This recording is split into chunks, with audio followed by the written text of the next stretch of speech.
Di dalam surat Az-Zumar Ustaz 17-18 ini dinyatakan bahwa bismillahirrahmanirrahim waladzina ja'tanabu taghuta ayya'buduha wa anabu ilallahi lahumul busyra fabashshir ibadilladzina yastami'una al-qaul fayattabi'una ahsana ulaika alladzina hadahumullah wa ulaika hum ulul albab. Pertanyaan saya gini Ustaz, ini yastami'una ya, kemudian fayatabiuna ini fayatabiunal qaul ini tabiuna ahsana. Ya, hasanah. Ini pemahamannya seperti apa sih? Baik.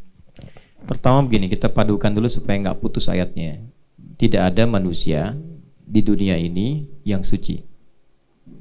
Artinya bebas dari dosa itu nggak ada. Karena ada potensi nafsu yang akan menggiring pada kesalahan. Karena itulah sebelum manusia salah, Allah sudah turunkan sifat rahmannya berupa tawwab, penerima taubat. Itu dulu standarnya. Jadi dalam diri kita ini ada bagian yang potensinya dimanfaatkan oleh setan untuk diprovokasi, diberikan was-was. Was-was itu provokasi, halus sifatnya. Itu bisa dilihat di Quran surah keempat di ayat 118. Ya. Sudah? Kalau nanti dari sifat penyimpangan besarnya 116, 117, 118 sudah masuk di situ. Ya. Wala udillannahum wala umanniyannahum. Ada? Ada, baik. Jadi dari mulai kalimat nasiban mafruḍa, la'anahullah la'attakhidanna min ibadika nasiban mafruḍa. Setan dilaknat oleh Allah dan dia mengatakan, saya akan memprovokasi bagian tertentu dari diri manusia. Nah, bagian itu disebut fujur namanya. Lawannya takwa. Fujur dan takwa ditemukan di Quran surah 91 Asy-Syams ayat 7 sampai 8. Wa nafsi wa ma sawwaha fa alhamaha fujuraha wa taqwaha. Nah, fujur dan takwa tempatnya di nafas. Nafas. Jadi kalau fujur itu dimanfaatkan oleh setan, diprovokasi, keluar sifat buruk. Sifat buruknya disebut dengan su namanya. Kalau keluar jadi su. Jadi diperintahkan oleh setan, diprovokasi. Pernah nggak merasakan? Misalnya ada gini, ambil aja tuh yang di situ sendalnya bagus. Ya? Pernah nggak ada getaran? Udah bohong aja gitu. Pernah begitu? Nah, itu sedang diperintah setan. Di hati kan? Suaranya kan nggak kedengaran di telinga kan? Cuma di hati ada bisikan ya. Nah, itu ammarah namanya. Nafasnya sedang dikuasai oleh setan, diperintahkan ammarah supaya mengeluarkan su. Itu ada di Quran surah ke-12 ayat 53. Wa ma ubarri'u nafsi innan nafsa la'ammaratum bisu. Nafas ketemu su disebut nafsu. Nah, nafsu itu dari situ. Nafas ketemu su, namanya apa? Nafsu. Nah, nafsu ini dikuasai oleh setan. Wala udillannahum, kembali ke An-Nisa, aku akan sesatkan manusia, kata setan, dari nafsu itu. Wala umanniyannahum, dibikin menghayal, banyak menghayal. Lagi kerja menghayal, lagi ngecor ngayal. Ngayalin, ngecor. Wah, gimana kalau ada emas di belakang sini? Wah, udah tahu ngecor ada emas. Ya, udah ngebor macam-macam nih. Itu dimanfaatkan tuh supaya nggak fokus. Sama, sholat juga bisa menghayal. Jangan dikira sholat nggak menghayal. Tadi berapa tadi yang menghayal tuh waktu dibacain? Kemana-mana pikirannya tuh. Itu ada hadisnya. Sampai lupa berapa rakaat sedang menunaikan sholat. Ada. Nah, itu ada. Itu sudah janjinya setan. Kalau Quran sebutkan pasti terjadi, Pak. Puncaknya berbuat maksiat. Gitu. Maksiat itu artinya melampaui batas yang ditentukan. Batas mata memandang yang baik, dilewatin maksiat. Ya, batas telinga mendengar yang baik, dilewatin yang baiknya jadi buruk. Nah, kalau sudah melewati batas yang baik, kelewatan, itu disebut dengan togo namanya. Jelas? Pelakunya disebut togin, kalau jamak disebut togut. Nah, jadi saya mulai dari togut dulu, Pak, karena di situ ada kalimat togutnya. Ya. Togut itu segala yang membuat kita melampaui batas. Apapun itu, baik itu nafsu ataupun sekitaran kita misalnya. Bekerja bagus, tapi kalau pekerjaan melampaui batas sampai lupa ibadah, nah itu jadi togut pekerjaannya. Ya, asalnya begitu. Nonton nggak apa-apa. Tapi kalau dengan nonton hilang waktu, main hilang waktu, nah itu segala yang membuat kita melampaui batas sebutnya apa? Tagut. Orangnya togin, perbuatannya togo. Fir'aun jadi pemimpin, nggak disoal pemimpinnya, nggak apa-apa. Tapi ketika melampaui batas disebut togo. Idhab ila fir'auna innahu togo. Jadi Quran itu menyampaikan risalah Nabi Musa bukan ingin menurunkan Fir'aun jadi raja, bukan. Tapi mengembalikan kebijakannya supaya tidak melampaui batas. Ya, mempertahankan kedudukan sampai bunuh orang, ya kan? Sampai mengaku Tuhan, itu sudah melampaui batas. Kembalikan. Indahnya Quran bukan turunkan, bukan. Jadi nggak ada ayat-ayat penurunan. Yang ada kembalikan supaya jadi orang baik. Itulah indahnya Islam. Jelas? Jadi yang pertama, tidak ada satupun manusia yang suci, bebas dari godaan keburukan. Setiap kita pasti pernah terpeleset, kecuali Nabi. Kalau Nabi punya sifat maksum, terjaga dari keburukan. Jadi sebelum melakukan, Allah sudah menjaga. Kalau kita bukan Nabi, ada Nabi di sini? Gak ada. Ya, pasti pernah salah. Nah, ini pun yang dipikirkan kan saya nggak tahu nih. Pikirannya kan beda-beda nih. Kapan Ustadz selesai ini? Lapar saya, macam-macam. Ya, ada yang imamin panjang amat. Kapan selesainya? Kan? Kapan rukunya? Kan? Ya, macam-macam. Kemarin di Malaysia ada yang imamnya kepanjangan, belakangnya tuh kesel, bawa sendal dari belakang mau ditimpuk. Ya, ada yang begitu. Jadi nggak lepas dari salah. Selama hidup pasti pernah salah. Di antara orang hebat itu bukan orang suci. Orang hebat itu yang saat dia salah, dia mau bertobat. Maka ulaika lahumul busyra. Kabar baik buat orang seperti itu. Di orang hebat itu ketika dia sadar berbuat maksiat, dia tobat.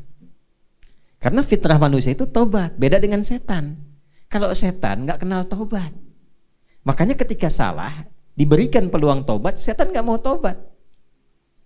Kan oleh Allah kan diklarifikasi, ma mana'aka alla tasjuda idz amartu. Kenapa kamu nggak mau sujud ketika aku perintahkan? Itu kalimat pemberian tobat sebetulnya. Supaya setannya langsung berkata, ya Allah, saya salah, minta ampun. Kan?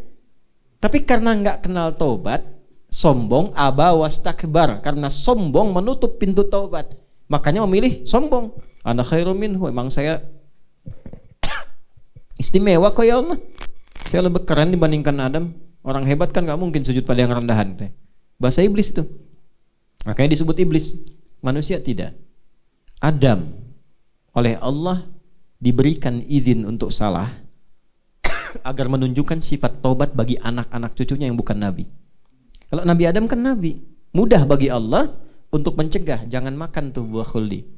Tapi diizinkan supaya keluar kalimat taubat, dibimbing nanti untuk anak cucunya yang bukan nabi.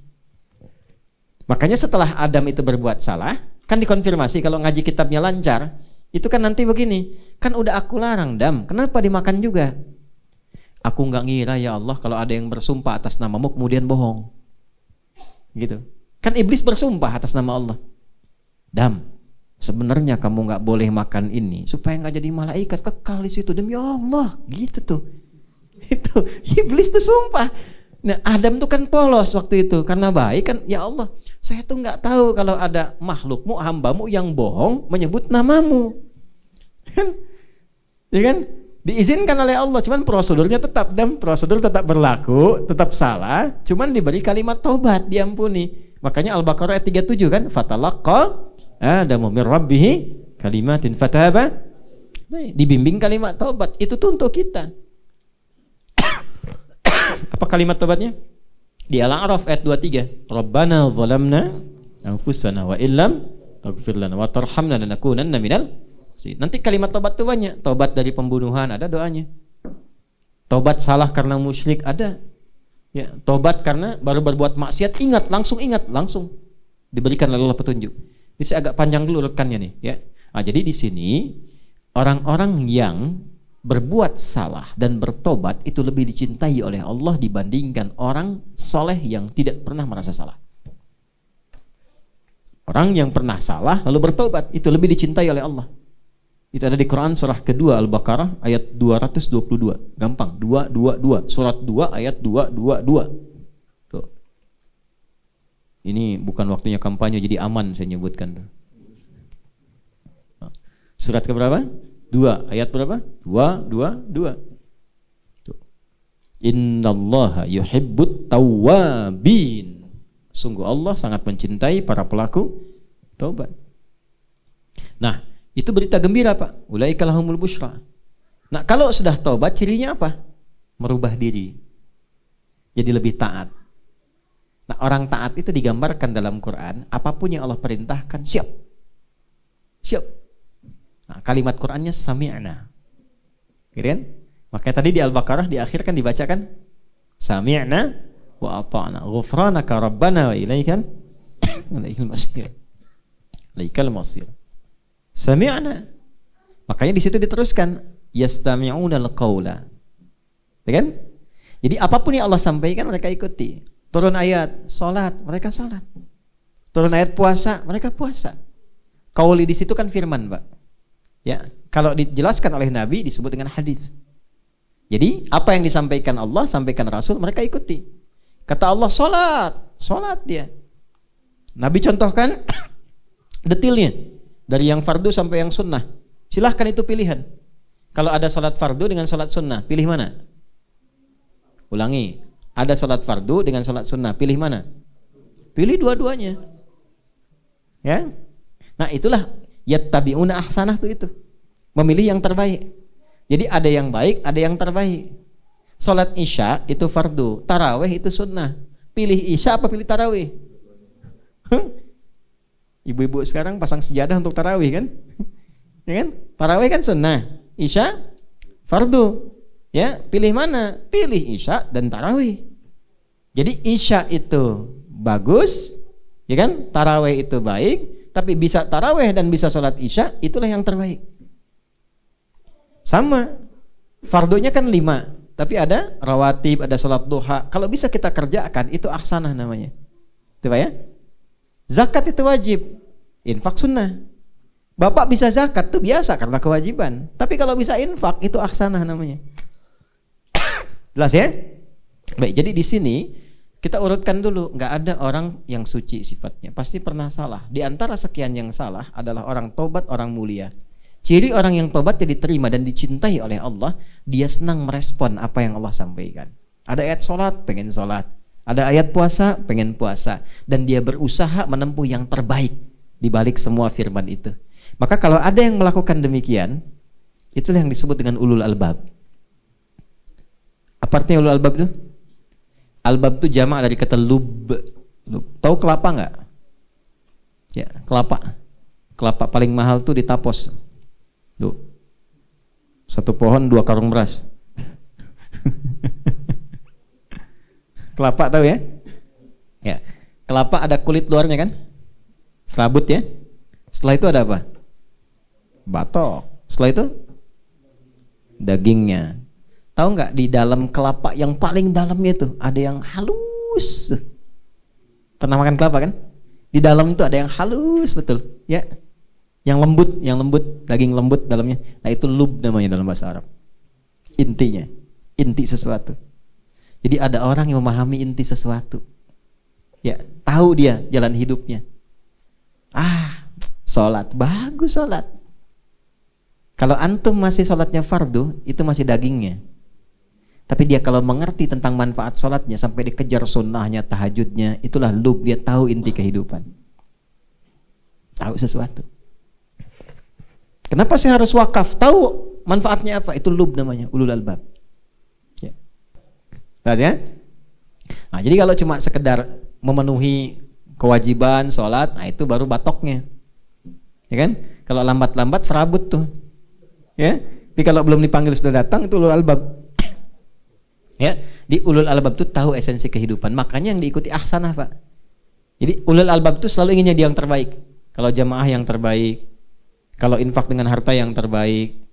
Yang terbaik itu nggak harus banyak. Ya, bagus itu termasuk yang terbaik. Anda punya 100.000, 2. Mau infak nih, lewat kotak Kotak tuh bukan mobil-mobilan ya, kotak infak. Ya, dia bukan net-net nggak begitu. Niatnya mau infak salah satunya tuh, salah satunya. Jadi ada yang 100.000-nya yang masih segar, bagus tuh. Ada yang udah lecek, the kill of the kumel. Ya kan? Megang aja kita nggak enak tuh. Yang dimasukin kotak tuh yang lecek atau yang keras? Nah itu kalau yang lecek masuk bukan ulul albab namanya. Nah, kalau yang dimasukin yang paling bagus itulah ulul albab. Yang bagusnya. Ya? Dari mana taunya? Al-Baqarah 215. Yas'alunaka madza yunfiqun qul ma anfaqtum min khair. Dijawab lagi nanti di ayat 267. Wala tayammamul khabitha minhu tunfiqun. Ya? Walastum bi akhidhihi illa an tughmidu fi. Kalau mau infak, mau ngasih orang, jangan yang jelek kualitas, yang Anda lihat aja nggak enak. Ya? Oh, ini makanan kayaknya udah kurang enak, kasih aja tukang depan tuh. Kasih tukang enak aja. Kalau mau ngasih yang paling enak sama, jangan dibedain, kata Quran gitu. Itulah indahnya Islam. Yes, Pak ya?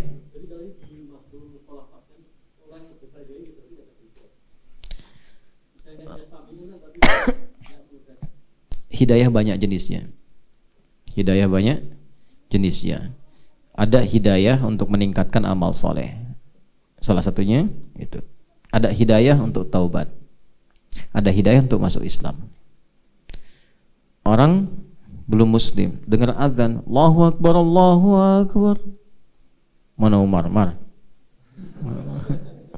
Mana Umar? Ada. Umar azan, Allahu Akbar, Allahu Akbar. Bagus amat nih azan. Penasaran. Sampai diikutin, dengerin, dicari gitu kan. Masuk Islam. Maka dia mendapatkan hidayah untuk masuk Islam. Setelah masuk Islam, dengar Hasan ngaji, pengen ngapalin Quran, belajar. Nah, hidayah yang kedua tuh, Allah berikan hidayah pada orang takwa untuk meningkatkan ibadah. Dzalikal kitabu la raiba fi hudal lil muttaqin. Gimana mendapatkan hidayah itu? Alladzina yu'minuna bil wa yuqimunas wa mimma razaqnahum yunfiqun. Ada hidayah tobat, ayat tadi Az-Zumar. Makanya di Az-Zumar itu banyak hidayah tobat, Pak. Sampai masuk nanti ayat 53 itu hidayah tobat semua. Ya. Nah, ada orang yang diberikan hidayah oleh Allah untuk bertobat, sudah dikirimkan ustadz, dia buka YouTube juga nyasarnya ke ceramah gitu. Ya kan? Kemudian dia mau berangkat bannya jadi kempes, berangkat maksiat, ditolong oleh seorang kiai juga. Tapi dengan semua itu belum mau tobat. Ada nggak yang begitu? Ada. Contohnya? Jangan lihat saya. Contohnya Firaun. Firaun kurang apa coba? Nabinya 2, Musa dan Harun. Langsung diajak, langsung diarahkan. Mukjizat nampak, masih mengatakan, sayang Tuhan kok. Kan? Sayang Tuhan. Gitu. Nah, itu yang repot tuh. Nah, yang seperti itu yang mafhumul khalafahnya. Ini maksudkan. Dia sudah diberikan tapi tidak mendapatkan ya peluang-peluang yang memaksa dirinya untuk mengikuti itu semua. Nah, faktornya apa? Mafhumul khalafahnya untuk dijauhi. Jangan sampai ada perbuatan dan sifat-sifat yang mencegah kita mendapatkan hidayah. Salah satunya kesombongan. Hati-hati, sombong itu mencegah seorang hamba untuk mendapatkan hidayah. Bukan Allah nggak kasih, Allah beri tapi mental. Ini kayak gini nih. Ini ada gelas, isinya air. Kalau dibuka semua masuk. Tuh. Tapi kalau ditutup nggak bisa masuk. Tuh. Dia orang sombong itu bukan nggak dapat hidayah, diberikan hidayah cuman mental karena kesombongannya. Contohnya siapa? Setan. Jangan lihat saya, setan. Setan itu kan diberikan petunjuk oleh Allah, cuman karena sombong ketutup hidayahnya. Ya, namanya tadinya Azazil, yang terhormat. Azazil yang terhormat. Cuman karena sombong jadi iblis. Iblis itu dari kata balasa, yang tertutup kebaikannya. Jadi kalau keburukan ditutup jadi libas. Walibasut taqwa dzalika khair. Tapi kalau kebaikannya ditutup jadi iblis. Nah, ya? Di iblis itu sosok yang kebaikannya tertutup. Karena apa? Sombong. Dari mana taunya? Al-Baqarah ayat 34. Aba wastakbar. Istakbar itu sombong. Nah, karena itu hati-hati. Jauhi sifat sombong, ya, jauhi pengantar-pengantar pada kesombongan. Riya itu pengantar pada kesombongan. Ya, kalau sudah riya, biasanya lebih dekat pada sombong. Ya. Dulu cuman punya sepeda, ya masih biasa. Begitu sudah punya motor yang keren, itu kan, wah ngalahin Marquez, bisa puter-puter, pajang-pajang macam-macam. Tadinya cuman buat pajang aja, ganti profil. Ya lama-lama, mulai ada kebanggaan, setan masuk, jadi sombong. Muterin komplek, ayo ke masjid yuk, bum bum bum bum. Padahal ini motor baru saya gitu ya. Jelas Pak ya, saya kira ya.